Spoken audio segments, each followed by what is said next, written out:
What is going on, ladies and gentlemen? My name is Espresso, and welcome back to another Infinite Warfare video here today on the channel. Today, we're going to be talking about all of the perks in Infinite Warfare. We've been playing a little bit of catch up here with all this information on Infinite Warfare based off of when I was out at COD XP, capturing this footage here for you guys. Didn't get as much time as I'd like out there to discuss all this in the moment with you guys then, so we're playing a little bit of catch up. Hopefully you guys don't mind. If you guys do enjoy it, make sure you drop a like rating down below, and if you guys are new to the channel, maybe consider subscribing as well. We're going to keep you guys up to date with everything Infinite Warfare, and of course, we're going to keep bringing you guys some more Infinite Warfare gameplay. But that said, let's talk about the perks. Firstly, there are 3 perk sets as we've seen previously with different Call of Duties. There's nothing different about that. There are tier 1, 2, and 3 perks, each of them having 6 perks, at least from the gameplay and the build of the game that we had the experience of playing out at COD XP. So firstly, we're going to start it up with Recon. That is a mini-map that has a larger surface area to it, as well as you gain vision from enemy UAVs. So definitely is a nice little perk here to have. Next up, we have Blind Eye, which makes you undetectable by AR targeting systems,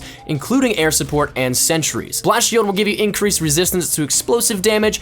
Ghost will allow you to be invisible to UAV and radar pings when sprinting, so it's very similar to the recent builds of Ghost, as well as you're hidden from operating score streaks, planting and defusing bombs. Dexterity allows you to reload and switch weapons faster, so this is definitely a handy perk here in the close quarters combat situations and run and gun type of gameplay. And then finally, in tier 1, we have Overclock, which your payloads charge faster, so it's exactly the same as Overclock in Black Ops 3, where you'll be able to use your equivalent of your specialist faster. Moving over into tier 2, we have Scavenger, which will allow you to resupply ammo from dead players. Cold-Blooded, which you're invisible to thermal detection systems. Tracker will allow you to see recent enemy trails even when they are cloaked, and hear enemies using dead silence. So this is a little bit of a play on the current version of Tracker, and definitely a nice little one here, and kind of really key if you think about it. It makes that a lot better of a perk. Momentum allows you to sprint faster over time. Hardline will allow you to double the assist points that you get towards score streaks, so Hardline is essentially a dumbed down version of what we've had previously because it only works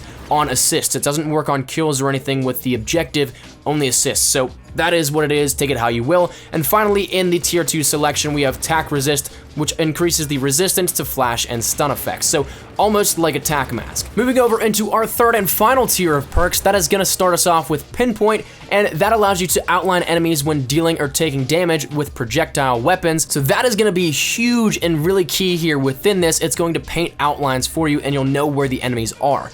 Gung Ho will allow you to shoot and use equipment and score streaks while sprinting. Marksman is returning here and will allow you to acquire enemy names from a greater distance and reduce flinch on sniper rifles. So if you play the long range game, this is definitely going to help you out. And if you guys have been around, say, since Ghosts, that I think is the last time this was here, and it was definitely one that a lot of people used. Engineer will allow you to detect enemy equipment and score streaks through walls, and also will delay the activation of enemy mines. Dead Silence is returning just how it is. Footsteps and jump packs are completely silent. The only thing that is a little bit different, though, is that Dead Silence now offers what Blast Suppressor does built in with it. So you don't have to have 2 perks with this. It is actually combining both of them. And finally, we have Hardwired, which will allow you to be immune to EMP effects and blocks out the equipment or abilities that outline you for enemies. So once again, another key thing here, similar to what we've seen in Black Ops 3. But right now, that is all that we have here in terms of perks for Infinite Warfare. Whether or not we get some added in, that's something that I don't necessarily know of. The build for perks seemed relatively complete whenever we played it at COD XP, so my guess is that we might actually have this as the solid base for Call of Duty Infinite Warfare and the perk system. But that's been all the perks. Hopefully it has informed you guys a little bit here with it. Leave your thoughts down there in the comment section down below. Are you guys happy with any of the changes, any of the new perks, any of the returning perks? Love to hear your thoughts down there in the comment section down below. But if you guys did enjoy the video and it helped you out, make sure you drop a like rating down below. And if you guys are new to the channel, make sure you subscribe. We're going to be keeping you guys up to date with everything you need to know here about Infinite Warfare, Modern Warfare Remastered, and everything coming up for this November. So thank you guys so much for watching. My name is Espresso. I will see you guys later. Take care and peace.